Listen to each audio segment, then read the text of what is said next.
Bonjour. Nous avons déjà un petit peu de retard, mais on va le rattraper intelligemment. Ça valait la peine, je crois. Je suis Sylvie Kaufmann, journaliste au Monde, et nous allons parler de l'Europe, un sujet qui m'occupe énormément, qui a acquis un exotisme et qui est devenu un objet de curiosité assez passionnant, je dois dire, depuis quelques années, et dont Pierre Nora vient de nous expliquer brillamment qu'elle avait perdu le gouvernement du monde. Le fait est l'Europe a été bâtie dans un monde qui était très différent de celui d'aujourd'hui, qui était même différent de celui dont nous décrivons la fin en ce moment, depuis ce matin déjà. C'était un monde avec deux superpuissances, une alliance atlantique indéfectible, une Chine qui était pauvre et sous-développée. Et donc l'émergence de cette Europe est un des grands succès, je crois, de la deuxième partie du XXe siècle. Aujourd'hui, l'Europe est en passe de devenir une proie, un pion dans la grande compétition qui se fait jour entre la Chine, les États-Unis et la Russie. Jean-Hervé parlait tout à l'heure de bipolarisation. Je crois que sur la scène mondiale, on est à nouveau en train de revenir à un système bipolaire, mais qui est maintenant constitué des États-Unis et de la Chine. Alors, quelle est la place de l'Europe dans cette nouvelle configuration? L'Europe est-elle condamnée à devenir une proie dont les superpuissances usent et abusent à leur guise? Comment peut-elle rester un acteur? Comment peut-elle rester dans l'histoire? C'est ce que nous allons voir dans cette petite séance avec quatre intervenants qui vont nous en décrypter tous les aspects. D'abord Lionel Fontanier, qui est du Cercle des économistes. Il est professeur à l'école d'économie de Paris 1 Panthéon-Sorbonne. Et vous êtes un expert du commerce international et de l'intégration économique. Denis Kessler, PDG de SCOR, le groupe de réassurance. Vous êtes également économiste, et pas seulement, parce que vous êtes aussi, je crois, agrégé de sciences sociales et membre de l'Institut. Aurélie Trouvé, porte-parole d'Attaque. Alors vous êtes ingénieur agronome et maître de conférences en économie à AgroParisTech.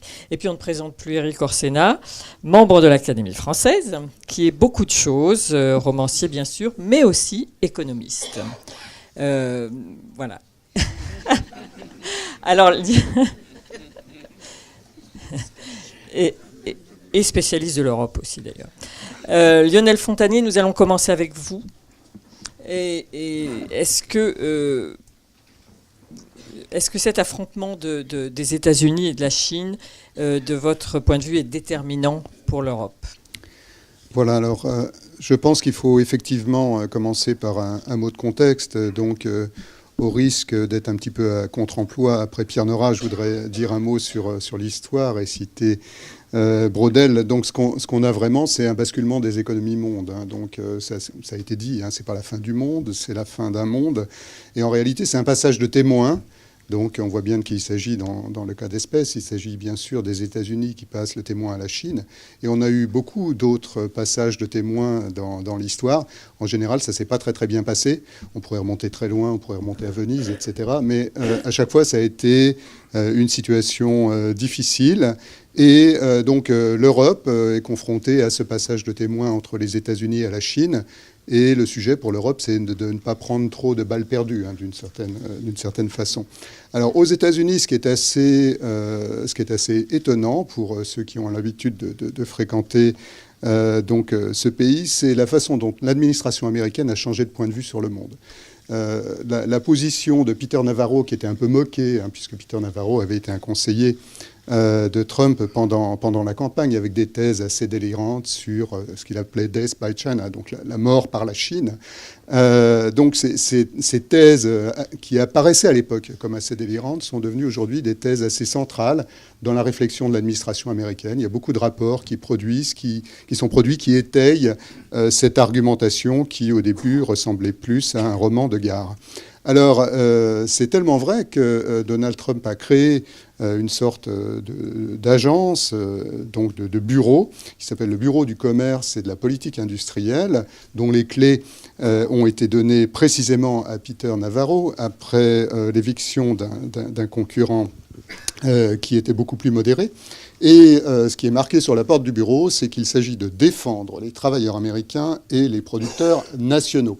Donc le décor est planté, on sait très exactement ce que vont faire ces gens-là, et ils le font, c'est-à-dire qu'ils utilisent la politique commerciale à des fins stratégiques. On l'a bien vu avec le cas de l'acier, c'est la première fois que les États-Unis, dans l'histoire, ont utilisé ce qu'on appelle la section 232, donc, qui permet au président de prendre des dispositions en matière de politique commerciale, donc en matière de protectionnisme, à des fins stratégiques. Ça n'avait jamais été utilisé dans ce genre de contexte. À chaque fois que ça avait été utilisé, cette clause, c'était contre des pays ennemis, contre des pays exportateurs de pétrole, en tout cas jamais contre un partenaire commercial. Donc aujourd'hui, la politique commerciale aux États-Unis est utilisée comme politique stratégique. Alors, est-ce que c'est très grave ? Eh bien, on a parlé des îles tout à l'heure, ça pourrait être beaucoup plus grave. Quand on fait le calcul de ce que ça va coûter aux États-Unis et à la Chine, cet affrontement commercial, sans rentrer dans les détails, on est à une quarantaine de milliards de dollars pour les États-Unis et on est à 110, 120 milliards pour la Chine. Donc qu'est-ce que c'est que 40 milliards de dollars ? Peut-être que tout le monde parmi vous ne se représente pas bien ce que c'est. Pour garder des comparaisons stratégiques, le plus grand porte-avions du monde, le plus cher en tout cas, qui vient d'être livré aux États-Unis et qui sera mis en service en 2020, a coûté 13 milliards de dollars. Donc ce que vont perdre les États-Unis dans cette bagarre, c'est l'équivalent de 3 porte-avions. Vous avouerez que finalement, ça n'est pas très grave. Si on arrive à rester dans cet ordre de grandeur pour ce passage de témoin entre la Chine et les États-Unis, tout ira bien. Alors quid de l'Europe dans ce contexte, et ça sera mon deuxième point. Eh bien, contrairement à ce que dit le titre, je pense que l'Europe est déjà sortie de l'histoire. Et en fait, l'Europe est sortie de l'histoire il y a exactement 100 ans. On a rappelé le bouquin de Clark tout à l'heure. L'Europe est déjà sortie de l'histoire il y a 100 ans en se suicidant collectivement, et on sait très bien comment ça s'est passé.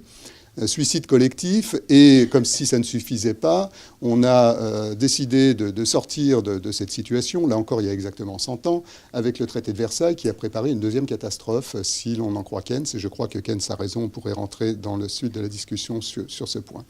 Donc on est dans une situation où ça fait 100 ans que l'Europe est sortie de l'histoire, et ça fait 100 ans ou en tout cas un petit peu moins, qu'on essaye de faire des calculs pour se persuader du contraire.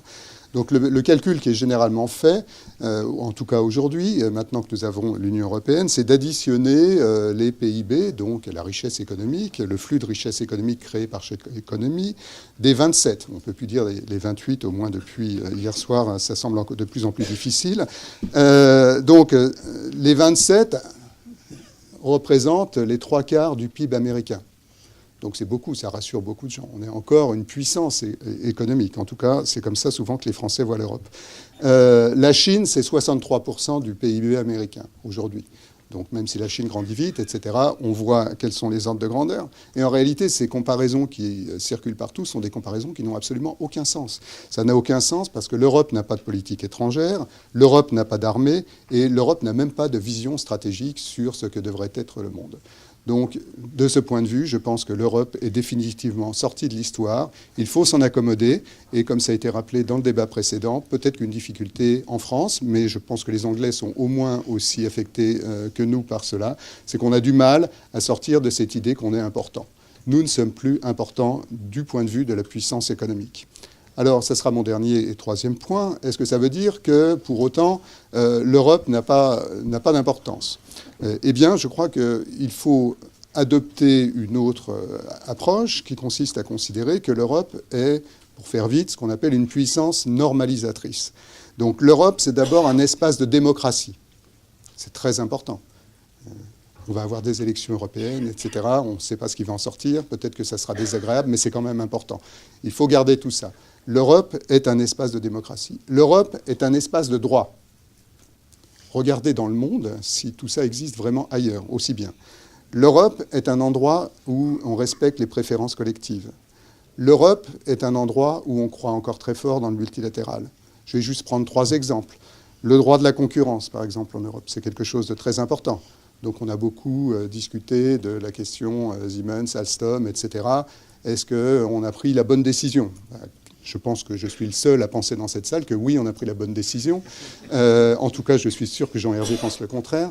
Et pourquoi, mais ça fait partie des débats amicaux qu'on peut avoir, pourquoi on a pris la bonne décision ? Parce qu'il ne faut pas déroger aux règles qu'on s'est fixées, même si on est les derniers dans le monde à avoir ces règles.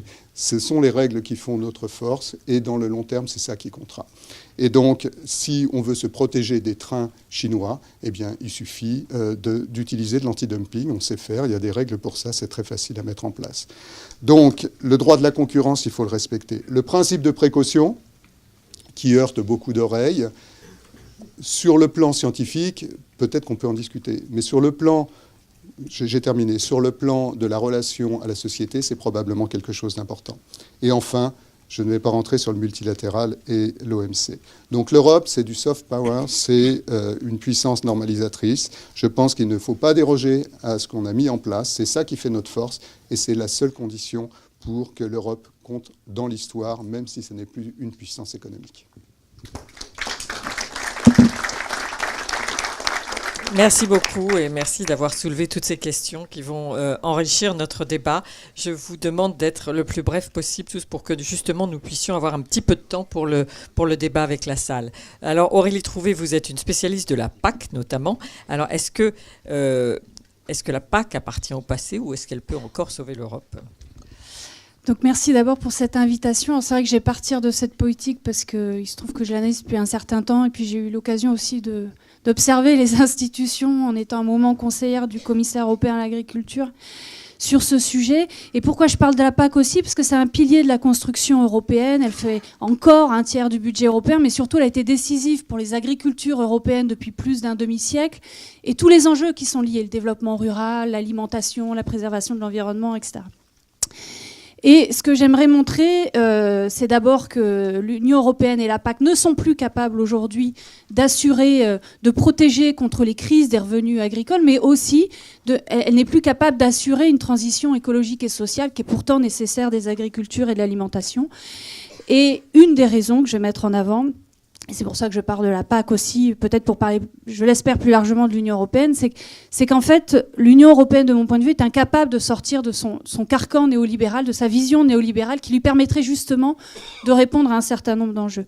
Alors, d'abord, un point, c'est que l'Union européenne, enfin en tout cas la communauté économique européenne, plus anciennement, a été capable de répondre à ces objectifs communs. En tout cas, elle s'était fixée, après la Seconde Guerre mondiale, des objectifs de sécurité alimentaire, d'augmentation de la production, de la productivité, des objectifs qu'elle a remarquablement remplis.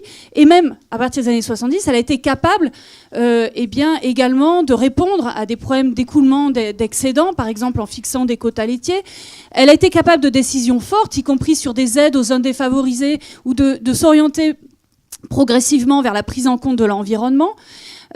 Et je dirais, elle aurait pu continuer ainsi. Bon, mais il s'est passé une chose qui est qu'à partir des années 90, il y a eu un grand tournant, c'était la réforme de 92, qui a été finalement la décision de faire correspondre la PAC, disons, aux orientations qu'avait prises l'Union européenne, qui est vraiment une orientation marquée par la domination du néolibéralisme économique. Et à partir de ce moment-là, on a dérégulé fortement les marchés agricoles pour correspondre, entre autres, à l'accord de l'OMC de 94, mais pas seulement, parce que, alors je reviendrai peut-être dessus, parce que notamment, on va le voir, on allait beaucoup plus loin encore que ces exigences de l'OMC. Donc il s'agit vraiment d'une volonté politique forte de l'Union, qui n'est pas seulement soumise à l'OMC, puisqu'elle est allée beaucoup plus loin que ces exigences de l'OMC, contrairement par exemple aux États-Unis ou à d'autres grandes puissances.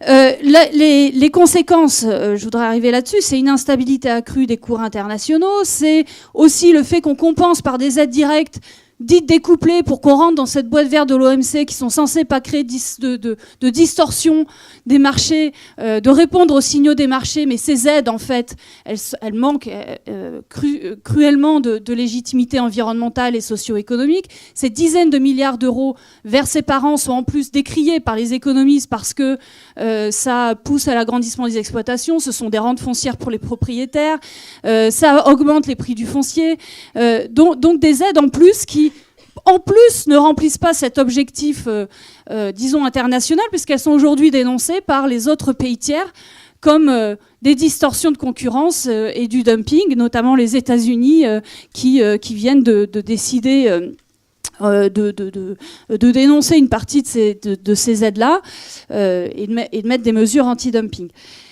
Alors, par ailleurs, l'Union européenne ne fait pas marche arrière, contrairement à d'autres grands producteurs agricoles. Les États-Unis, dès la fin des années 90, sont revenus de ça. Les pays émergents, les grands pays émergents, et notamment suite à la crise alimentaire, ont mis en place des outils forts de régulation de marché agricole, des outils forts de politique agricole visant explicitement l'autonomie, l'autosuffisance progressive alimentaire. Et je dirais ce qui est encore plus problématique, c'est que tout ça va à l'encontre des souhaits des Européens, enfin en tout cas de ce qu'on lit dans les sondages, mais aussi ce dont font écho les sociologues, à savoir notamment une envie de maintien de l'agriculture familiale, un souhait de hausse de la qualité de l'alimentation, de préservation de l'environnement, etc. Et puis dernier point, c'est que cette Europe, on le voit sur la PAC, n'est plus capable de convergence comme elle l'a été, et elle est incapable d'accompagner finalement l'union douanière, l'espace de libre-échange, de politiques budgétaires fortes, mais aussi de règles environnementales, sociales, fiscales à minima communes. Et si on regarde les propositions de la Commission européenne pour la future PAC, c'est très clair. C'est-à-dire que face aux divergences de plus en plus fortes des 27 États membres, quelle est la solution choisie ? Eh bien, redonner encore plus de marge de manœuvre aux États membres, finalement avoir une PAC à la carte. Mais quelle sera la conséquence ? Eh bien, les intérêts agricoles les plus conservateurs auront beau jeu de dire à chaque gouvernement, à juste titre, ah ben mettez-nous les contraintes environnementales, sociales et fiscales minimum dans ce grand jeu de la compétitivité européenne. Donc, pour finir là-dessus, comment faire en sorte que l'Union européenne réponde véritablement aux objectifs de sécurité alimentaire, de transition écologique et sociale de l'agriculture ? De mon point de vue, déjà, il faudrait qu'il y ait des pays, dont la France, qui ne s'accrochent pas uniquement à un retour budgétaire via la PAC, mais qu'elle porte une vision commune, forte de cette politique agricole commune, qui passe y compris par une régulation à nouveau des marchés, qui, du coup, demande peut-être aussi une transformation profonde de l'Union européenne. C'est relié aussi à la politique commerciale extérieure, parce que ce qu'on observe aujourd'hui, en tout cas pour l'agriculture, c'est que les accords de libre-échange qui se multiplient, et ça a été bien montré dans le groupe d'experts et le rapport auquel vous avez participé sur l'accord Union européenne-Canada, c'est que ces accords-là de libre-échange, en tout cas celui avec le Canada, amène aussi à une concurrence de plus en plus accrue avec des agricultures qui ont des coûts de production moindres, qui respectent moins certaines normes sanitaires et environnementales. Donc ça veut dire aussi, à un moment donné, avoir un courage politique pour dire non à certains accords de libre-échange, du moins la façon dont ils sont aujourd'hui négociés et formalisés. Et puis, je finirai là-dessus. Je pense qu'y compris, si on voulait vraiment enclencher cette transition écologique et sociale, ça demanderait certainement, en tout cas de la part d'un gouvernement qui le souhaiterait réellement, un non-respect de certaines règles européennes. Je vais prendre un exemple. La dernière loi de l'année dernière sur l'agriculture et l'alimentation fixe comme objectif que tous les prix proposés aux agriculteurs prennent en compte les coûts de production. Ça demande sacrément de ne pas respecter ou de moins de jouer avec les règles européennes actuelles. De la même façon que si on voulait ne plus consommer d'aliments, par exemple, traités avec du glyphosate, des herbicides ou des pesticides, ça demanderait non seulement de ne plus traiter de cette façon-là en France, mais ça demanderait peut-être aussi à un moment donné de mettre des mesures contre ce type d'importation. C'est ce qui a été fait, et je finirai là-dessus, avec, c'est un cas technique pour ceux qui connaissent l'agriculture, sur le diméthoate, le traitement des cerises, ça a été décidé à un moment donné. C'est possible quand il y a une volonté politique forte. Et je finirai là-dessus, je pense que les questions sanitaires et environnementales, de mon point de vue, vont surplomber les enjeux à venir, et notamment au niveau européen. Alors il se trouve qu'aujourd'hui, vous savez, on a une journée importante de grève sur le climat de la part des jeunes générations. Et je pense que ça va monter en puissance. Et je pense que ça n'est pas un combat désespéré. Et que les jeunes générations, sans doute, celles qui seront les plus concernées, vont monter au créneau. Et leur mot d'ordre principal, c'est lequel ? C'est changeons le système, pas le climat. C'est dire à quel point ils se rendent compte des transformations possibles, profondes de la société et de l'économie dont nous avons besoin. Merci. Merci beaucoup. Merci. Vous posez notamment une question sur les normes. Est-ce qu'une Europe qui se veut normatrice peut l'être vraiment si elle n'est pas capable de se mettre d'accord entre ses membres sur ces normes? Denis Kessler, Lionel Fontagnier a abordé tout à l'heure l'affaire de Alstom Siemens. Il y en a d'autres qui nous ont beaucoup préoccupés ces derniers temps, la taxation des GAFA. Enfin, voilà. Est-ce que justement, est-ce que vous voyez des symboles de l'inadaptation de l'Europe ou comment est-ce que ce sont des questions qui sont justement au cœur de notre débat sur la manière dont l'Europe peut essayer de devenir un acteur elle-même? Je partage très largement le constat très pessimiste mais très réaliste de Lionel. Tout à l'heure, Jérôme a cité Eric Israevitch, et c'est moi qui l'ai emmené la première fois en Chine il y a 22 ans. J'ai découvert la Chine en 1985 et j'avais développé mes activités là-bas. Et je me souviens, on était à Shanghai. Et il est revenu, il a fait une première page du Monde qui s'appelait Shanghai Ville-Monde. C'était la suite de nos discussions en haut de la Pearl Tower, en train de regarder l'expansion de cette cité qui était tracée mais qui n'était pas encore construite. C'est dommage que personne n'ait lu cet éditorial il y a 22 ans parce que, très honnêtement, il pourrait figurer en première page du Monde aujourd'hui, puisque ce qui avait été prévu s'est produit. C'est extraordinaire, et ce qu'a dit Lionel est absolument incroyable. Moi, je trouve formidable de vivre cette époque brodélienne. L'histoire est en train de se faire sous nos yeux, et c'est vrai, et c'est là où je rejoins tout à fait ce qui a été dit, je pense que la Chine sera l'économie monde de demain, et Shanghai sera la ville monde de demain. Et demain, c'est pas dans 100 ans, c'est pas dans 30 ans, c'est-à-dire dans les années qui viennent. Et ça, c'est sans doute la plus grande évolution historique qu'on a vue depuis exactement 70 ans, lorsque c'est les États-Unis qui sont imposés comme monnaie monde. Alors, une ville monde, c'est une monnaie, c'est le dollar. Une ville monde, c'est New York, c'est un centre financier, un centre commercial. C'est évidemment une armée qui peut opérer ailleurs. C'est bien entendu la possibilité normative. C'est ce qu'ont été les États-Unis depuis 77 ans. Et je trouve avec un certain succès. La seule contestation a été l'URSS, mais on sait très bien qu'elle était simplement militaire, n'a jamais été vraiment économique, et certainement pas monétaire. Et à l'heure actuelle, c'est l'inverse. C'est la Chine qui a tous les attributs de l'économie monde, avec une armée qui est totalement sous-estimée, notamment par les Européens. Je pense qu'il y a quelques conditions à remplir pour qu'elle soit totalement dominante. Je pense par exemple à la convertibilité de la monnaie du yuan, ça viendra ce jour-là.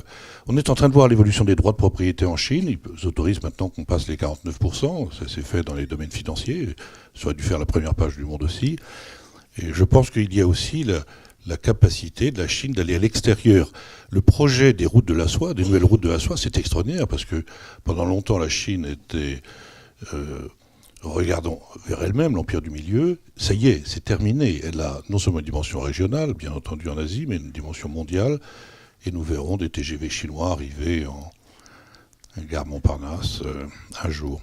Donc, ils s'arrêteront a priori dans les projets à Istanbul. Donc ça y est, c'est fait. Moi, je trouve ça extraordinaire ce qui s'est passé. Et évidemment, ces périodes-là, et je rejoins encore ce qu'a dit Lionel, c'est généralement extrêmement difficile parce qu'il y a une contestabilité.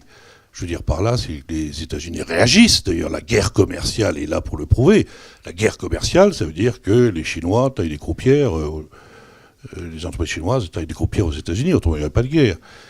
Et la guerre commerciale, pour un historien, c'est épouvantable, parce que Napoléon disait, à juste titre, quand on déplace un poste de douane, la guerre est proche.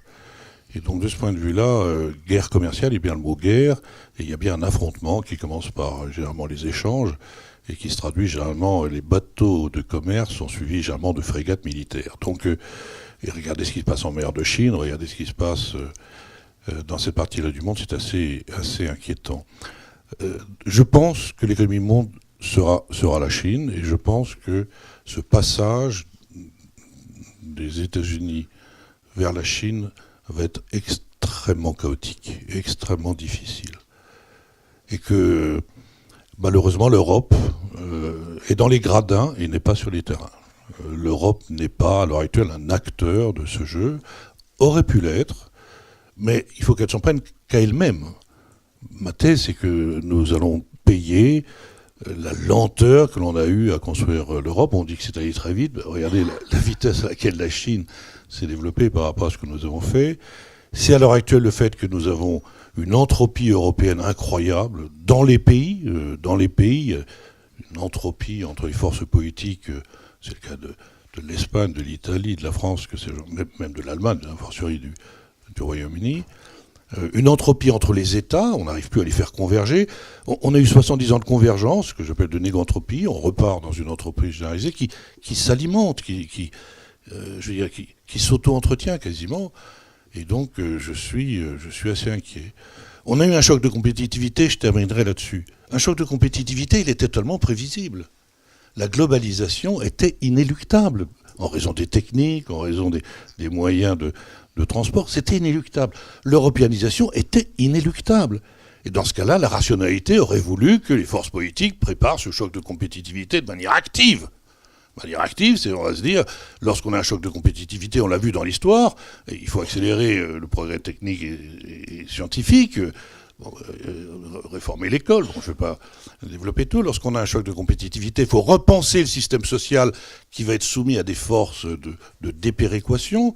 À la place de ça, on l'a replâtré. Il ne fallait certainement pas réduire le temps de travail 2 ans avant l'entrée de la Chine dans l'OMC. Enfin, ça, je dis ça comme ça. Et l'introduction de la monnaie unique. Vous voyez, tout ça, c'est des erreurs historiques. Il ne fallait pas laisser filer le déficit dans les années 80 et 90, alors qu'on savait qu'on avait besoin de cet argent pour pouvoir développer nos capacités financières et les entreprises. Et il ne faut évidemment pas freiner la concentration en Europe, parce que le jeu est global, il n'est pas européen. Et c'est vrai que Alstom Siemens, qui est interdit par la Commission européenne, alors que le premier fabricant de chemin de fer est chinois et pèse 4 fois la combinaison Alstom-Siemens, c'est encore une fois, on n'a rien compris. Et Braudel disait, il vaut mieux comprendre le monde plutôt que de le subir. Donc nous avons à apprendre qu'à nous-mêmes. Et moi, je regrette que un président de la République récent ait découvert la Chine et le Japon pendant son mandat. Je considère pour ma part que pour comprendre le monde et faire la politique à l'heure actuelle, il aurait fallu investir beaucoup pour comprendre ce qui se passait partout, et pas uniquement à Tulle. De ce point de vue-là, je terminerai en disant que la Chine produit des routes à l'heure actuelle, les routes de la soie. Les États-Unis commencent à construire des murs. Et nous, la France, on construit des ronds-points et on tourne en rond.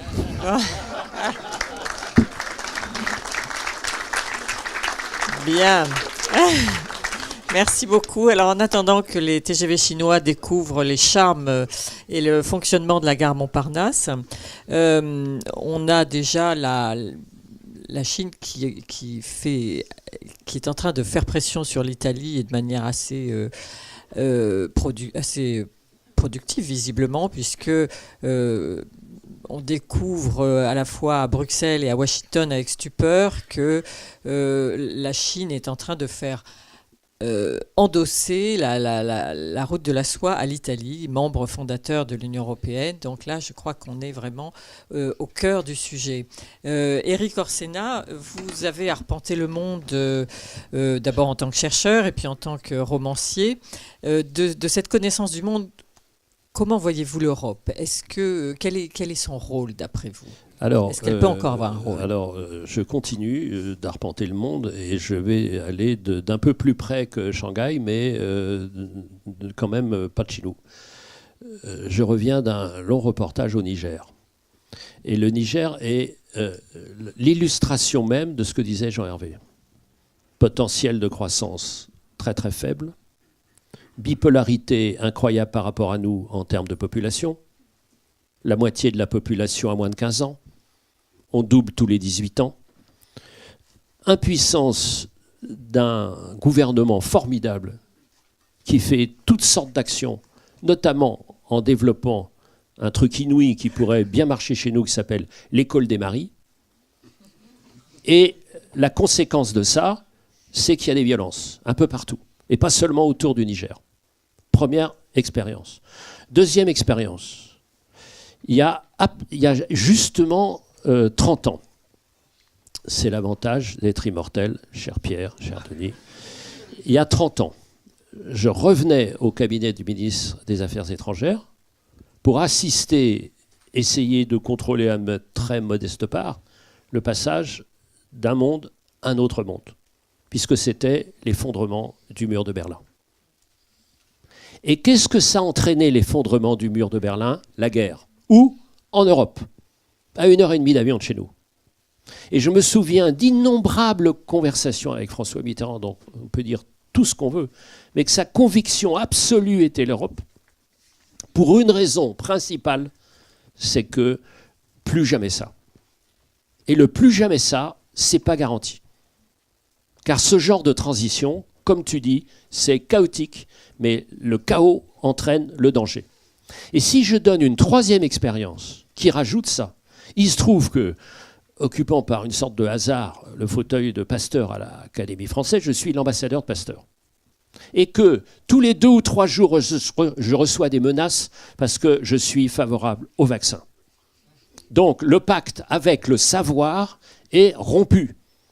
Comment peut-on développer l'espérance alors que la relation avec le savoir est rompue? Donc on préfère, comme c'est compliqué, se réfugier dans le simple, même si le simple est faux. Comme on adore les jardins quand on ne sait plus quoi faire de l'agronomie. Donc, moi, ce qui m'intéresse avec l'Europe en ce moment, je suis aussi passionné par ce qui se passe. Ce qui m'intéresse, c'est qu'on va être obligé de sortir du ronron de la fausse unanimité sur l'Europe en disant à quoi ça sert. Parce que l'Europe aujourd'hui, c'est quand même une lumière venue d'une étoile morte. Et donc, qu'est-ce qu'on fait? Qu'est-ce qu'on fait pour ralentir le déclin? Qu'est-ce qu'on fait pour saisir les opportunités? Il y en a des milliers. Et qu'est-ce qu'on fait pour éviter la guerre? Merci.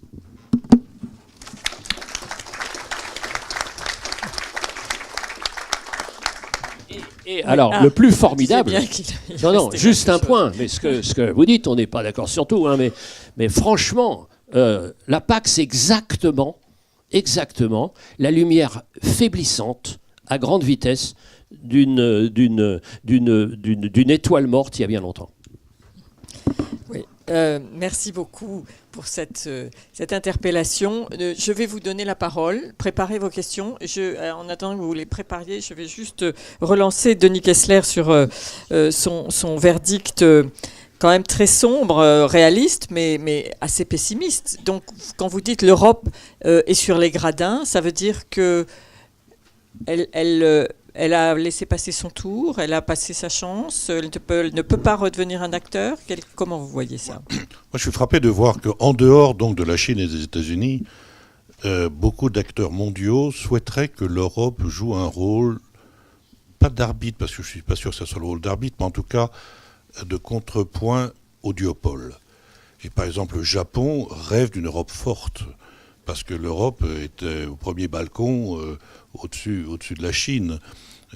Et c'est la même chose en l'Afrique. L'Afrique, il y a beaucoup de pays africains qui souhaiteraient qu'il y ait une politique européenne en Afrique pour contrebalancer l'entrisme chinois. C'est la même chose en Amérique du Sud. Je suis frappé de voir qu'au Venezuela, on souhaiterait que l'Europe joue un rôle pour pouvoir assurer une transition démocratique. Donc de ce point de vue-là, l'Europe peut avoir un rôle, si on arrive évidemment à éviter d'avoir 28 ambassades à Pékin. 28 ambassades. Il y a un par pays européen et un pour l'Europe.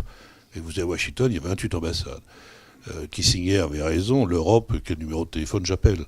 Et donc on a une situation dans laquelle notre dispersion, notre incapacité à trouver des axes forts, à définir des politiques communes, va nous affaiblir.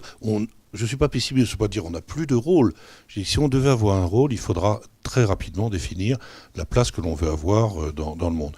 Et à ce titre-là, la réforme des organisations internationales est absolument fondamentale. Elles ont été mises en place juste au bon moment où les États-Unis ont pris la direction de l'économie monde, mais à l'heure actuelle, il faut repenser l'ONU, le Conseil de sécurité, qu'on le veuille ou non, cette question-là, on n'y échappera pas. Il faut repenser la Banque mondiale, il faut repenser à peu près toutes les organisations internationales, y compris l'OMC. Et si on n'y parvient pas, on aura des règles du jeu mondial dont on sera sans doute les victimes. Eric, vous vouliez réagir? Moi, c'est exactement ce que je disais quand on parlait des opportunités. je vais beaucoup en Afrique, un peu moins en Amérique latine, mais je connais bien. C'est vrai qu'il y a besoin d'un contrepoids, premièrement. Contrepoids géopolitique. Mais il y a besoin aussi d'un contrepoids, par exemple, dans les politiques scientifiques. C'est-à-dire qu'il y a une sorte de déferlement sans aucune sorte de contrôle d'invention chinoise. On dit non, on ne fait pas ça. Sur les manipulations génétiques, on ne fait pas ça. Et quand je vois qu'on avait un outil inouï qui était Eureka et que Eureka est complètement mort, c'est possible de faire Eureka, c'est nécessaire de faire Eureka. On a plus que jamais besoin de faire ça. On dit que les chercheurs, la situation des chercheurs en France, c'est un drame absolu. Et la seule solution pour la plupart des chercheurs français, c'est d'aller où? Aux États-Unis ou en Chine. Pourquoi ils n'iraient pas chez nous ici? Premièrement. Et deuxièmement, qu'on ne développe pas Erasmus de manière générale. Enfin, c'est hallucinant. Le potentiel de l'Europe, mais j'ai l'impression que le grand suicide de 1914 a engendré une sorte de manie du suicide intermédiaire. Mais la somme des suicides intermédiaires, on rajoute encore sur le suicide de 1914. Merci. Alors, est-ce qu'il y a des questions dans la salle? Non? Oui. Alors, monsieur.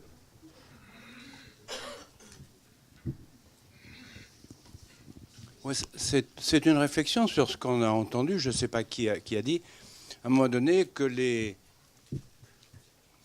seniors allaient devoir encore travailler parce qu'il fallait changer les choses et les seniors savaient des choses. Ça m'a fait penser à l'Afrique. Orsena parle du Niger. Moi, je connais un peu l'Afrique. Mais l'Afrique, il y a aussi un sage. C'est-à-dire que la sagesse populaire, dans un village... Le vieux, c'est quelqu'un... Vous n'entendez pas ou ça s'entend? On m'entend ou on m'entend pas? Oui, oui. D'accord. Oui, donc le vieux... Pardon? Et même on apprécie. Ok, c'est la sagesse du vieux. Vous pouvez même terminer votre réflexion par une question. Non, j'avais plutôt dit j'allais faire une réflexion sur ce sujet. Sur ce sujet, donc la sagesse... On nous dit de travailler, pourquoi pas? Moi, je suis encore bénévole et j'espère rester longtemps à l'œuvre pour faire avancer les choses.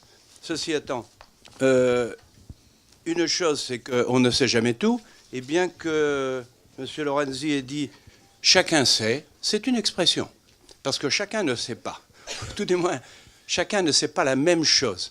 Et les divergences qui se passent, sur les vaccins, prenons un exemple, il y a des professeurs qui disent qu'il faut vacciner, il y a des professeurs qui disent qu'il ne faut pas vacciner. Tous ces gens... Non, ceux-là, vous me les présentez, parce qu'ils sont mortifères, ceux-là. Vous me les présentez, on va parler tous les deux. Non, il y en a quelques-uns. Et malheureusement... il y en a quelques-uns, oui, il y a des mortifères partout, oui.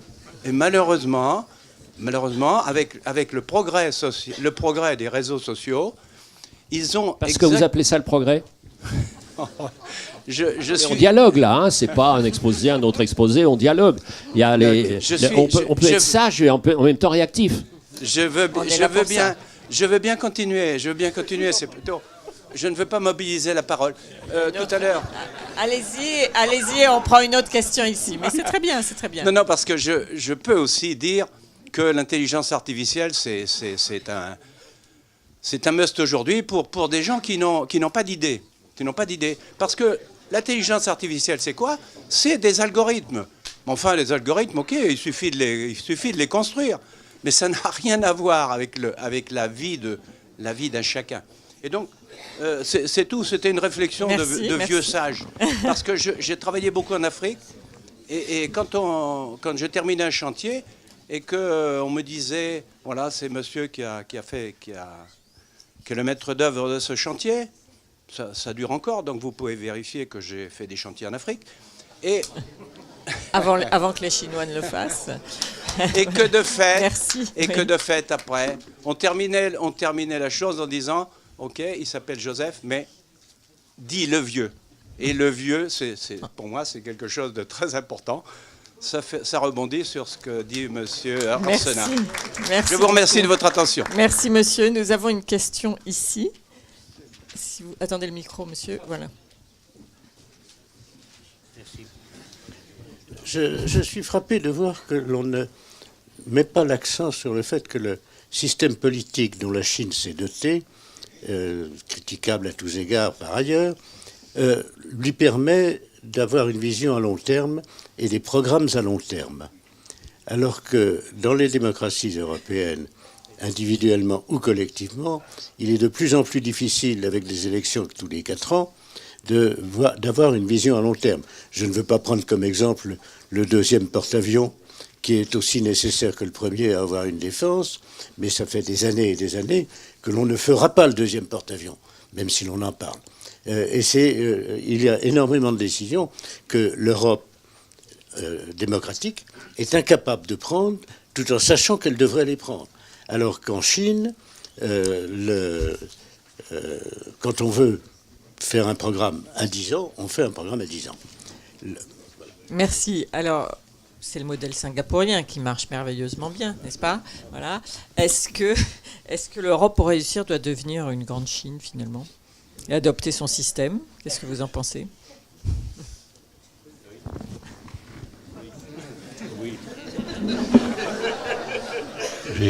Si vous lisez l'excellent livre de Yascha Mounk sur le peuple contre la démocratie, qui est à mon avis le meilleur livre pour expliquer à l'heure actuelle la montée du populisme, et son constat est que dans un univers de réseaux sociaux, dans un univers technologique qui existe à l'heure actuelle, et pour d'autres raisons, les démocraties auront tendance à devenir des démocraties autoritaires. C'est un constat assez triste. Et quelque part, dans le monde à l'heure actuelle, est dominé par des démocraties, encore une fois, qu'on peut qualifier de démocratie plus ou moins, mais en tout cas autoritaires.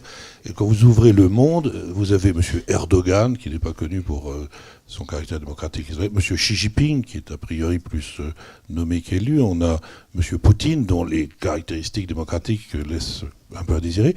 Et je peux continuer. Donc, on a quelque chose. Et M. Trump, lui aussi, qui, à mon avis, a une conception de démocratie assez éloignée des valeurs européennes traditionnelles.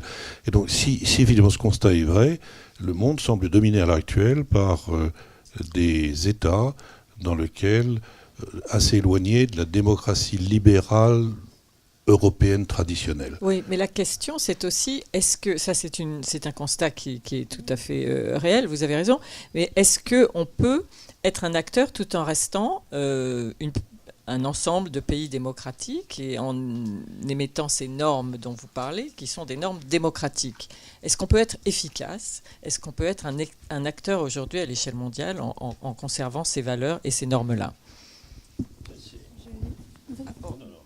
Non, très rapidement, mais de mon point de vue, il faudrait déjà, que l'Europe ne s'autodétruise pas elle-même, avant de... C'est-à-dire que, voilà, on le voit aujourd'hui avec le Brexit, c'est quand même, on en a peu parlé, mais c'est quand même un événement. C'est-à-dire que l'Europe qui n'a fait que grandir et s'élargir, c'est quand même la première fois qu'on va en sens inverse. Bon, les nationalismes augmentent, et de mon point de vue, il faut déjà que l'Europe, à nouveau, puisse être un gage de progrès social, de progrès environnemental, puisqu'aujourd'hui c'est quand même une question décisive. Deuxièmement, qu'elle soit capable aussi de répondre au contexte de stagnation économique, de mon point de vue, mais là je vais avoir une réponse keynésienne, je pense qu'on a un vrai besoin, on a un vrai problème de demande. Ça veut dire aussi que l'Europe soit capable d'une politique budgétaire active, de sortir de la doxa néolibérale, et je pense qu'il y a eu globalement des politiques d'austérité qui ont fait beaucoup de mal en Europe. Et troisièmement, et je finis là-dessus pour rejoindre ce que disait Lionel Fontagné, je pense qu'il faut qu'elle reste attachée à ses valeurs démocratiques, de droits de l'homme, etc., qu'elle soutienne notamment sur la scène internationale le multilatéralisme, peut-être avec des changements, parce que on voit bien aussi à quel point l'OMC aujourd'hui est en panne. Il y a sans doute besoin d'une refondation sur de la coopération, de la solidarité, et peut-être sur une prise en compte beaucoup plus grande des règles environnementales, etc., plutôt que de jouer au bilatéralisme et à la multiplication des accords bilatéraux. Voilà une réponse très rapide. Mais... Merci. Lionel Fontagné, vous vouliez intervenir? Oui, un mot sur tout ça. Je pense qu'il ne faut pas se tromper non plus sur la causalité des événements en Chine. Je pense que la Chine va réussir en dépit du manque de démocratie. C'est-à-dire le grand succès des Chinois, c'est ces scientifiques, c'est ces entrepreneurs. C'est une population qui a une culture formidable, et ça n'est pas M. Jinping. Voilà. Le secret quand ça marche, c'est la combinaison toujours de 3 choses. Une vision, des valeurs et une volonté. Et c'est assez simple comme recette. L'Europe à l'heure actuelle a-t-elle une vision? La réponse est non. L'Europe a perdu une vision, et elle a des valeurs, ça incontestablement, forgées dans l'histoire, portées, et qui sont universelles. et elle n'a pas vraiment de volonté. Donc, disons qu'elle n'a pas de vision. Il faut arriver à retrouver des institutions dans lesquelles on va recréer une vision pour l'Europe, qui est déficiente à l'heure actuelle, et retrouver des moyens d'action qui permettra de ne plus douter de sa volonté. Mais ces valeurs sont heureusement là, et à mon avis, c'est sans doute notre patrimoine mondial, parce que ces valeurs-là, je pense, sont universelles. Mais ça ne suffit pas. Donc, on a des élections devant nous. Moi, je rêve qu'on refasse une vision européenne. Et c'est ça notre tâche, de façon à réenchanter l'Europe. Parce que si on n'arrive pas à réenchanter l'Europe, dans un monde chaotique, je ne sais pas comment les générations qui vont à l'heure actuelle lever vivront tout ceci. Donc c'est notre devoir. Éric Orsena, je vous laisse le mot de la fin. La fin du début, j'espère. Non. La fin du début. La fin du début. Non, c'est qu'il y a une sorte de paradoxe déchirant, c'est-à-dire l'espérance demeure et l'efficacité diminue. Je me souviens du grand slogan de voilà, changer la vie. Je veux dire, le pouvoir d'un homme politique national et puis d'une institution comme l'Europe en 1980 n'a rien à voir avec ce qui se passait. Or, l'espérance demeure. Donc le divorce grandit entre les deux. Cette déchirure est là. Alors qu'il y a des possibilités, il y a des nécessités, parce que ce que tu as dit, ce que vous avez tous dit, c'est que les opportunités, on a tout cela, tout est là. Tout est là et c'est nécessaire. Donc cette question-là, alors il y a eu un grand débat national. Moi, vraiment que ces élections européennes soient l'occasion aussi de remettre en cause. Je suis heureux qu'on ne considère pas l'Europe telle qu'elle est comme devant continuer. On a besoin d'une Europe, il faut vraiment la réinventer. Ça ne veut pas dire la jeter avec l'eau du bain. Évidemment. Donc on est autant de prise en charge de l'Europe. Et moi, je souhaiterais, à l'image de ce qui est en train de se passer avec la jeunesse sur le climat, qui n'est pas une grève pour l'Europe, mais une journée supplémentaire pour l'Europe. Et que ce grand rendez-vous soit là. Et quand j'imaginais une seconde qu'on puisse faire une pratique politicienne d'un référendum d'initiative citoyenne en même temps, c'est quand même, Dieu sait si j'aime ce terme en tant que co-fabricant du dictionnaire, le « en même temps », que ça soit en même temps que le grand rendez-vous avec l'Europe, je suis pétrifié et honteux. Merci. Merci beaucoup.